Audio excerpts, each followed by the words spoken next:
मैं वृषभ प्रसाद जैन महात्मा गांधी अंतर्राष्ट्रीय हिंदी विश्वविद्यालय में प्रोफेसर एवं निदेशक हूँ और भारतीय भाषा मंच का संयोजक हूँ। आप सबको भारत देशम में अभिवादन अर्पित करता हूँ। भारत वंदन, नमस्कार, जय जिनेन्द्र। विगत दिनों मंत्र साधना के प्रसंग में हम वैखरी मंत्र साधना और उपांशु मंत्र साधना की बात कर रहे थे। उसी को आज हम पश्यंती तक आगे ले जाने की कुछ बात करेंगे। वास्तव में मंत्र साधना में 3 चीजें महत्वपूर्ण होती हैं।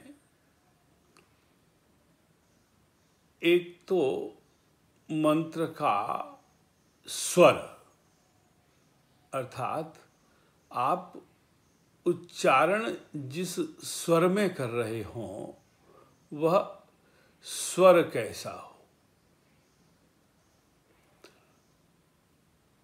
वैखरी और उपांशु का संबंध इसी स्वर पक्ष से अधिक है। दूसरा पक्ष है अर्थ।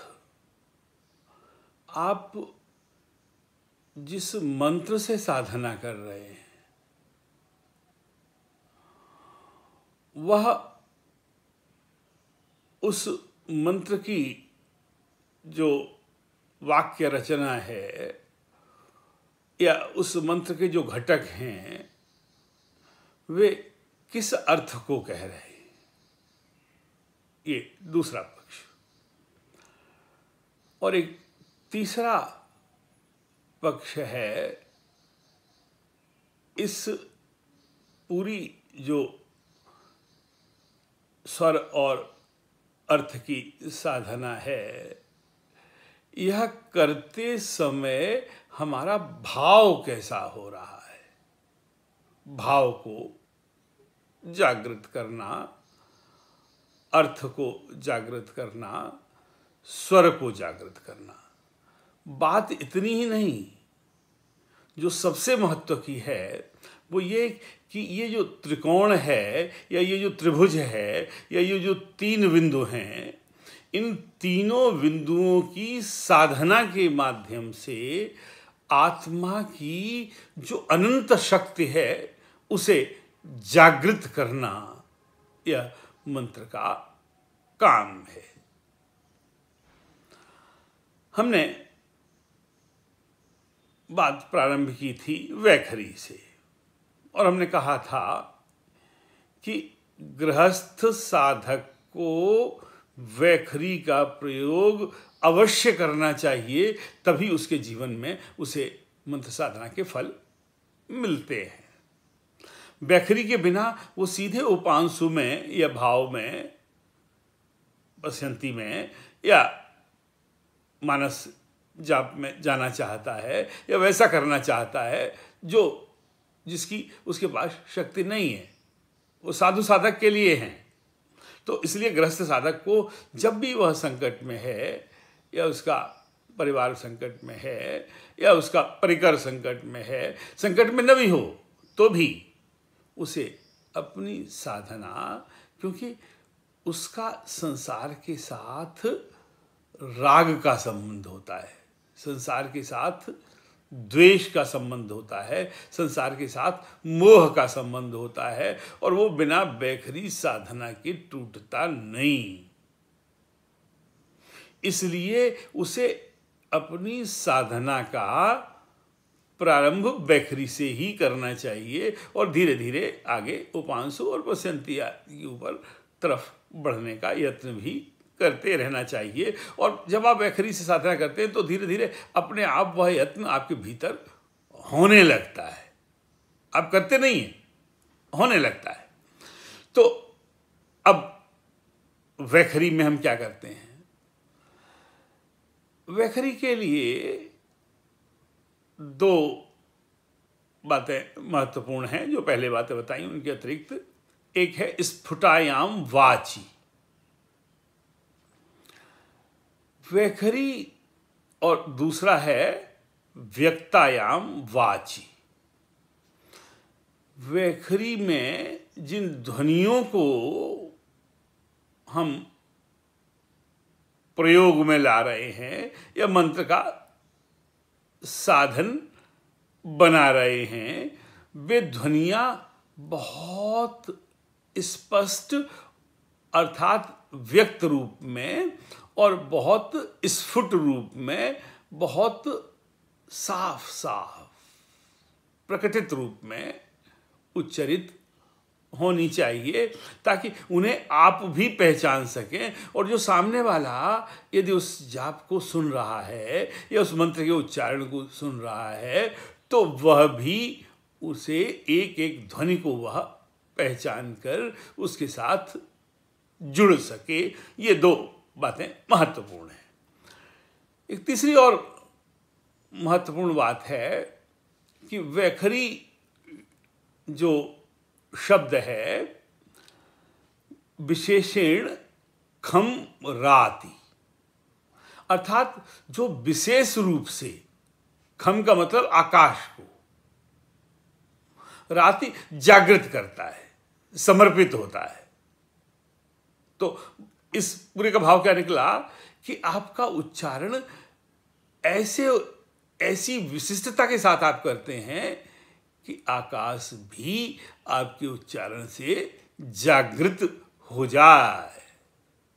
तो आपका जो वैखरी पाठ है सार्थक हो पाता है और तभी वैखरी पाठ समुचित रूप में वैखरी हो पाता है। इसलिए मैंने उस दिन कहा था कि आपके उस उच्चारण को दीवालें भी सुनती हैं, क्योंकि आपका आकाश जिस कक्ष में आप साधना कर रहे होते हैं वहाँ दीवालों तक आकाश होता है, फिर वो दीवालों को चीर कर, जो बाहर का जो वास्तविक आकाश है वो दीवालों को चीर कर होता है। तो दीवारें जब सुन रही होंगी तभी उस अनंत आकाश में आपका स्वर जाएगा और उससे आपको फिर शक्ति उसकी प्रतिध्वनि से, वो जब आकाश में जाता है तो एक अनुगूंज होती है, वो जो अनुगूंज और नाद होता है उस नाद की प्रतिध्वनि से आपका शरीर जागृत होता है। आपका जो पाप कर्म है वो अगर जीवन में कभी भूलवश हो चुका होता है तो वो कटता है उस जागरण से। तो इसलिए ऐसे हम वैखरी साधना करते हैं। अब उपांशु की तरफ बढ़ते हैं।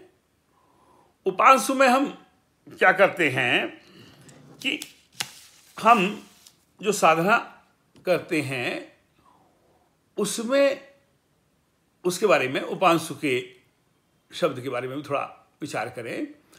उपगताः अंशवः यत्र तत् उपांशु, अर्थात जिन अंशों का आप वैखरी में उच्चारण करते समय स्फुट और व्यक्त रूप में करते हैं वे अंश ही यहाँ उपगता अर्थात आपके समीप तो होते हैं पर स्फुट और व्यक्त नहीं होते, अर्थात दीवालें नहीं सुन रही होती हैं, आप सुन रहे होते हैं। और यदि कोई बहुत आपके कान से कान लगाकर आपके मुख से एकदम बगल में बहुत बैठा है तो उसमें आपके बागांग चल रहे होते हैं, पर उन बागांगों के द्वारा निश्चित जो ध्वनि है वह ध्वनि दूर वाला नहीं सुन पाता, पर एकदम बगल में कोई आपका बैठा है वो बहुत यत्न करने पर सुन पाता है।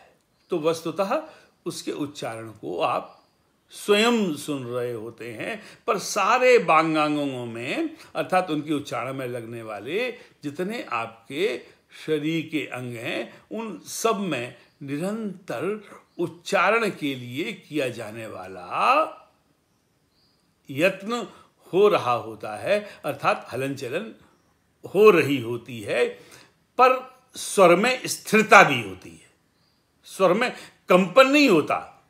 हलन चलन, वागंगों में हलन चलन होते हुए भी स्वर में स्थिरता होती है। स्वर हमारा मध्यम अर्थात मंद स्वर में धीरे धीरे आप जाप कर रहे होते हैं। तो ऐसी जब जाप होती है तो वह उपांशु जाप होती है। तो हमें यत्न क्या करना होता है कि हम वैखरी से उपांशु की तरफ बढ़ते जाते हैं, और एक स्थिति स्वयं आती है जब आप धीरे धीरे वैखरी में आपका ध्यान संसार से हटता जाता है और अपनी तरफ लगता जाता है, तो आप अपने आप धीमे स्वर में उतरते जाते हैं। अब स्थिति आती है पश्यंती। पश्यंती में क्या होता है कि जो दोनों चीजें, आप मंत्र के एक एक स्वर पर, एक एक व्यंजन पर, एक एक अक्षर पर, एक एक अंश पर आपको उस अंश को आप देख रहे होते हैं और यह अनुभव कर रहे होते हैं कि यह आपके इन अंगों से उच्चरित सा हो रहा है, पर उच्चरित होता नहीं, उसे केवल आप देख रहे होते हैं और उसके वो उच्चरित सा हो रहा है। ऐसी जो अनुभूति है वो आपके शरीर के भीतर के आकाश को जागृत करती है। तो उस मंत्र की अनुगूंज को आप, उसका साक्षात्कार आप करते हैं। इतना ही नहीं, तो दो चीजें, एक तो स्वर जो आपके भीतर जग रहा है उसका साक्षात्कार करते हैं, और दूसरे खंडशः मंत्र के एक एक अंश के अर्थ को भी आप देख रहे होते हैं, अर्थात उसके भाव को भी आप समझ रहे होते हैं। तो खंडशः भाव को भी और अखंडशः भाव, अखंडशः अर्थ को भी आप, अभी भाव में नहीं उतरे हैं, अखंडशः अर्थ को आप समझते हुए भाव पर जाने का यत्न करने की ओर बढ़ रहे होते हैं, पर देख रहे होते हैं दो चीजों को, मंत्र के स्वर को और मंत्र के अर्थ को। यह पश्यंती साधना है। तो ऐसी जो मंत्र की साधना है वहां तक गृहस्थ साधक को जाने का यत्न करना चाहिए या करते रहना चाहिए। साधु साधक तो कई बार उपांशु से, उन्हें सामान्यतः उपांशु से प्रारंभ करना चाहिए और पश्यंती पर वे अक्सर अगर ठीक से साधना कर रहे होते हैं तो उतर जाते हैं, तो वे पश्यंती पर पहुंचते हैं और फिर वे जो भाव है वहाँ भाव तक भी पहुँचते हैं, और फिर धीरे धीरे भाव के साथ साथ वे जो मानस जाप है वो परम भाव, उस परम भाव तक भी। तो पसंदी साधना में हमें, साधु को भी जब वो पसंदी साधना में है तो बार बार मंत्र के एक एक स्वर पर, एक एक व्यंजन पर, एक एक अक्षर पर, एक एक अनुगूंज पर और समाहित अनुगूंज पर उसे देख रहा होता है, अपने इंद्रियों से प्रत्यक्ष कर रहा होता है, और वे पूरे उसके शरीर के भीतर के आकाश को जागृत कर रही होती हैं। तो ऐसी अद्भुत जो पश्यंती साधना है मंत्र की, वह हमें करनी चाहिए, और इससे अनंत पुण्य का संग्रह तो होता ही है, हमारे संसार के संकट भी कटते हैं। तो ऐसी मंत्र साधना हमारे द्वारा करनी है। मैं समझता हूँ मैंने पश्यंती तक कुछ बातें आपके सामने रखी हैं। कुछ और जिज्ञासा अगर आपके मन में उठती है तो फिर और चर्चा करेंगे। आपको यह प्रस्तुति ठीक से लगी हो तो अपने मित्रों में साझा करिए, ताकि यह जो मंत्र की साधना है उस मंत्र साधना के प्रयोग तक हम आप सब मिलकर जा सकें और हमारी परंपरा के शास्त्रों के आधार पर जो अपनी समझ की सीमाओं के साथ जो हमने ज्ञान अर्जित किया है उस पर सबका अधिकार है और वह सबके साथ वह उसका जुड़ाव हो सके, इस भाव के साथ आप सबको एक बार फिर धन्यवाद, अभिवादन कि आपने आज के इस प्रस्तुति को ध्यानपूर्वक इसके अंग बने। फिर से धन्यवाद।